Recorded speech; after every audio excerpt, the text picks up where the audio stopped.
नमस्कार। आप देख रहे हैं अपना चैनल न्यूज सच तक और मैं हूं सोनेलाल। सुप्रीम कोर्ट से सरकारी कर्मचारियों के लिए एक बहुत ही महत्वपूर्ण फैसला आया है और ये निश्चित रूप से सरकारी कर्मचारी जो अपनी ड्यूटी करते समय उनसे जो गलतियां होती हैं या अपनी ड्यूटी करते समय जिनको समाज गलती परिभाषित करता है, ऐसे मामले में अगर उसके ऊपर कोई मुकदमा होता है तो उसकी जो कॉम्पिटेंट अथॉरिटी है उससे परमिशन लेना बहुत ही ज़रूरी होगा, अन्यथा न्यायालय उस पर विचार नहीं करेगा। हाल ही में सुप्रीम कोर्ट ने एक सुनवाई की जिसमें सरकारी कर्मचारी पर एक अत्यंत महत्वपूर्ण फैसला सुनाया है सुप्रीम कोर्ट ने, जो आगे भी अदालतों के लिए एक नज़ीर बनेगा। इस मामले में उस कर्मचारी को राजस्थान हाई कोर्ट ने उसको जो है उसका पक्ष लेते हुए और ये कहा था कि उसका उसमें कसूर नहीं है, लेकिन इसके बाद भी याचिकाकर्ता थे वो सुप्रीम कोर्ट गए और सुप्रीम कोर्ट में उसकी सुनवाई हुई, जहां पर सुप्रीम कोर्ट ने राजस्थान हाई कोर्ट के फैसले को बरकरार रखा, जिसमें कहा गया है कि अगर भारतीय दंड संहिता की धारा 197 के अंतर्गत मुकदमा अगर कोई लिखवाता है तो अगर कॉम्पिटेंट अथॉरिटी जो उसकी भी कर्मचारी की होती है उससे परमिशन लिए बिना, उसकी सहमति के बिना अगर कोई मुकदमा दायर कराया जाता है तो सुप्रीम कोर्ट या कोई भी कोर्ट उस पर संज्ञान नहीं लेगा। माननीय न्यायालय ने कहा कि कर्मचारी अपनी ड्यूटी का निर्वहन करते समय अगर कोई अपराध करता है, दंड प्रक्रिया संहिता जो है 197 उसका बचाव करती है। अदालत ने अपने फैसले में आधिकारिक दायित्व और अपराध के बीच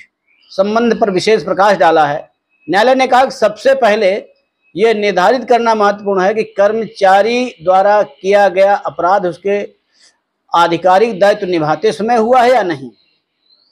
आधिकारिक कर्तव्यों के निर्वहन के दौरान किए गए अपराधों पर अलग मापदंड है और इन्हीं मापदंडों के आधार पर अपराध का आकलन किया जाना चाहिए। यदि अपराध आधिकारिक दायित्व निभाते समय किया गया है तो संबंधित प्राधिकारी से मुकदमा चलाने की अनुमति प्राप्त करना अनिवार्य होगा। सर्वोच्च न्यायालय ने सरकारी कर्मचारियों को दुर्भावनापूर्ण, कभी कभी क्या होता है कोई सरकारी कर्मचारी, मान लीजिए नगर निगम का कोई सरकारी कर्मचारी है और कहीं पर अतिक्रमण हुआ है और अतिक्रमण गिराने जाता है और किसी की कोई क्षति हो जाती है तो उसके ऊपर व्यक्तिगत रूप से लोग मुकदमा लिखा देते हैं कि इस कर्मचारी के द्वारा हमारा ये नुकसान हुआ है। तो ऐसे मामले में या कभी कभी ऐसा भी होता है कि पुलिस कर्मचारी हैं, अपनी ड्यूटी के दौरान कुछ उनसे अपराध हो गया है ड्यूटी का कर्तव्य निभाते समय, तो ऐसे मामले में भी ये धारा उनका बचाव कि कर्मचारी या अधिकारी अगर कार्यालय में गबन करता है, रिकॉर्ड में हेराफेरी करता है, धोखाधड़ी करता है, तो ऐसे मामलों में ये धारा उसका बचाव नहीं करेगी। लेकिन सुप्रीम कोर्ट के इस आदेश से सरकारी कर्मचारियों के लिए ये एक तरीके का सुरक्षा कवच होगा और जो निचली अदालतें हैं इस धारा को लेकर के तथा सुप्रीम कोर्ट की ये जो याचिका का उन्होंने निस्तारण किया है इस आदेश को लेकर के आगे भी जो है ये संज्ञान लिया जाएगा और इसको नज़ीर के तौर पर छोटी अदालतें भी उसको पेश करें। एक मामला जो राजस्थान का हुआ था उसमें कुछ अधिकारी कुछ कर्मचारी इसमें वांछित थे, तो वहाँ पर हुआ ये कि अधिकारियों को तो छोड़ दिया गया लेकिन कर्मचारी जो एक क्लर्क था जो खाली कागजों में काम करने वाला था, आमतौर पर अधिकारियों के आदेश पर ही काम करता था, उसको नहीं छोड़ा गया था, उस पर जो है आरोप तय किए गए थे। तो वो फिर सुप्रीम कोर्ट गया और सुप्रीम कोर्ट ने वहाँ पर उसको भी छोड़ दिया और कहा कि ये जो है दुर्भावनापूर्ण है और ये जो सुरक्षा कवच उस अधिकारी उस कर्मचारी को भी मिलेगा जो अधिकारियों को मिला हुआ है। तो ये एक बहुत महत्वपूर्ण फैसला है सुप्रीम कोर्ट का। इससे सरकारी कर्मचारियों को काम करते समय जो उनसे गलतियां हो जाती हैं तो उसमें जो है उनको काफ़ी राहत मिलेगी। लेकिन जो गैर जिम्मेदाराना काम, जैसे वहाँ पर घूसखोरी करना और वहाँ पर हेरा फेरी करना, रिकॉर्ड की हेरा फेरी करना, भ्रष्टाचार करना, ऐसे मामलों में उनको सुरक्षा नहीं मिलेगी। केंद्रीय स्वास्थ्य मंत्रालय ने मधुमेह रोगियों के लिए कुछ एडवाइजरी जारी की हैं और उसमें उन्होंने जो मधुमेह के रोगी हैं उनको 5 टिप्स बताए हैं कि इनका आप पालन करें, जिससे एक बहुत विकट समस्या जो मधुमेह की है उसको आप अपने नियंत्रण में कर सकते हैं। चिकित्सा के विशेषज्ञ कहते हैं कि अपनी जीवन शैली में सुधार करके और मधुमेह जैसी बीमारी पर हम नियंत्रण पा करके जो हृदय रोग, किडनी रोग, ये इनकी देन है, उसमें काफ़ी हद तक हम उसमें उनको नियंत्रित कर सकते। देश में लगभग 9 करोड़ लोग इसकी चपेट में हैं और ये आंकड़ा ऐसा है जिनका रिकॉर्ड है। ये भी अनुमान है कि 73% लोग ऐसे हैं जिनको अपने रोग के विषय में जानकारी ही नहीं होती है, क्योंकि मधुमेह आदमी तब जांच कराता है जब उसे कोई दिक्कत होती है, और जब दिक्कत हुई, उसका ब्लड शुगर है वो 400 के पार है, 350 के पार है, और जब कोई अन्य दिक्कत आदमी को होती है तब ब्लड शुगर चेक कराता है, तब तक काफ़ी देर हो चुकी होती है, कई बार कई अंग भी डैमेज हो जाते हैं। तो इसलिए समय रहते इसको अगर पता कर लिया जाए,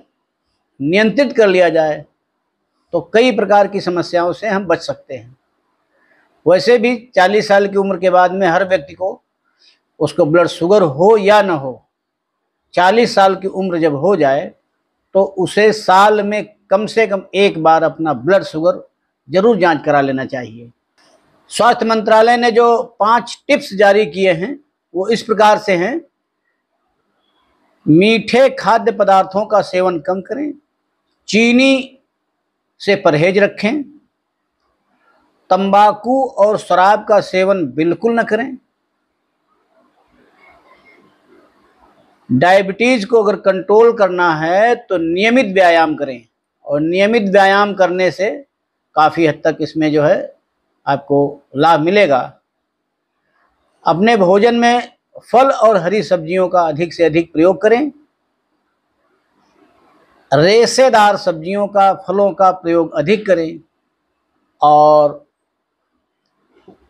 वजन जो है सामान्य बनाए रखें,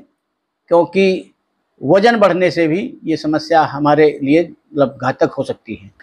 अपने भोजन को इस प्रकार से रखें कि वो संतुलित होना चाहिए,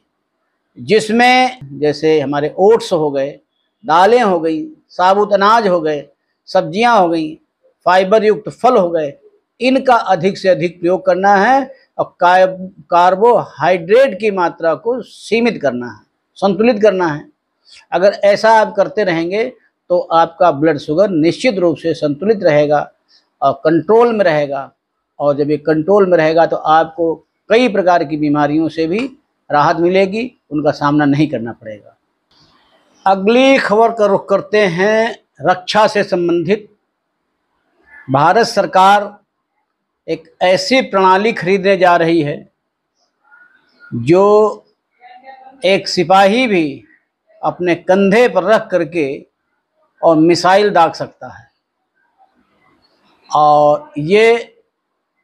अगर आपके सामने 500 मीटर से और 6 किलोमीटर तक का टारगेट है, उसको भी समाप्त किया जा सकता है। अगर कोई टारगेट हमारे रडार से या दूसरी जो स्वचालित प्रणालियां हैं उनसे बच करके निकल जाता है, तो यह प्रणाली, जिसे 3 मिनट में एक्टिव किया जा सकता है, और ज़रूरत पड़ने पर कंधे पर रख करके और इसे फायर करके उस ऑब्जेक्ट को ख़त्म किया जा सकता है। इसके लिए टेंडर हो चुके हैं, इसकी प्रक्रिया की तरफ सरकार ने कदम बढ़ा दिए हैं और ये ऐसी प्रणाली होगी जिससे किसी भी मौसम में, चाहे वो बर्फ़ का क्षेत्र हो, चाहे वो बारिश का मौसम हो, चाहे वो दिन का समय हो, चाहे रात का समय हो,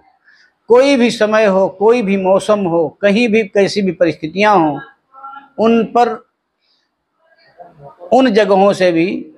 इसका प्रयोग किया जा सकता है और ऑब्जेक्ट को नेस्तनाबूद किया जा सकता है। ये प्रणाली जो है, ध्येय वाक्य है फायर एंड फॉरगेट, यानी फायर करके भूल जाओ। तो ये प्रणाली जब खरीदी जाएगी, 48 लॉन्चर, 48 नाइट विजन साइट और 85 मिसाइलें और एक मिसाइल टेस्ट स्टेशन भी होगा जो खरीदा जाएगा। ये तीनों सेनाओं के पास होगा, चाहे वो जल सेना हो, चाहे थल सेना हो, चाहे वायु सेना हो, जिसका उपयोग तीनों सेनाएं कर सकेंगी। इस प्रणाली में एक इंफ्रारेड मिसाइल भी होगी जो कंधे पर रखकर छोड़ी जा सकेगी और ये प्रणाली दिन और रात में सभी मौसमों में लड़ाकू विमानों को, परिवहन विमानों को, हेलीकॉप्टरों को नष्ट करने के लिए, यहाँ तक कि ड्रोन भी अगर आपके इलाके में आ गया है उसको भी नष्ट कर सकेंगे। जैसा कि हमने पहले ही बताया है कि ये 6 किलोमीटर यानी 6000 मीटर अधिकतम दूरी तक का लक्ष्य भेज सकेंगी और कम से कम 500 मीटर, अगर आपके पास आपके सिर के ऊपर से भी कोई जहाज निकल रहा होगा, कोई परिवहन विमान निकल रहा होगा, ड्रोन निकल रहा होगा, उसको भी ये प्रणाली नेस्तनाबूद करने में सक्षम होगी। तो ये रक्षा के क्षेत्र के लिए बहुत ही अहम खबर है और इससे हमारे जो रक्षा के क्षेत्र में काम करने वाले लोग हैं उनके लिए बहुत अच्छी खबर। अगली खबर जो है बहुत ही महत्वपूर्ण है और चिंता में डालने वाली भी है, क्योंकि गूगल के सीईओ सुंदर पिचाई का कहना है कि जिस प्रकार से अमेरिकी सरकार इस समय बिहेव कर रही है और अगर उसके ऊपर उसका अड़ियल रवैया इसी प्रकार से बना रहा तो गूगल ख़त्म हो जाएगा। चिंता का विषय है, क्योंकि ये भी पता है कि आज भी सर्च इंजन गूगल का जो है 90% कारोबार पर उसका अधिकार है और अगर आप किसी भी डिजिटल प्लेटफॉर्म पर जाते हैं या किसी प्लेटफॉर्म का प्रयोग करते हैं तो गूगल उसका एक दरवाज़ा है और जिस प्रकार से कोर्ट में केस चल रहा है वो ये कहता है कि गूगल ने ऐसा किया है कि जिससे उसका एक छत्र राज है और उसकी मोनोपोली बनी हुई है। तो एक बात तो सही है कि पूरी दुनिया में गूगल का जितना प्रयोग होता है, गूगल के बराबर किसी का प्रयोग नहीं हो रहा है। अगर ये बंद होता है तो सबके लिए एक चिंता का विषय अवश्य। यूएस डिपार्टमेंट ऑफ जस्टिस का गूगल पर आरोप है कि ये एक चिंता का विषय है। देखिए आगे क्या होता है। आज की इन महत्वपूर्ण खबरों के साथ ही आज हम अपने इस एपिसोड को विराम देते हैं। अगले एपिसोड में फिर किसी अन्य मुद्दे पर आपके सामने प्रस्तुत होंगे। तब तक आपसे अनुरोध है कि आप हमारे चैनल को देखिए, लाइक करिए, शेयर करिए और सब्सक्राइब अवश्य करिए। धन्यवाद।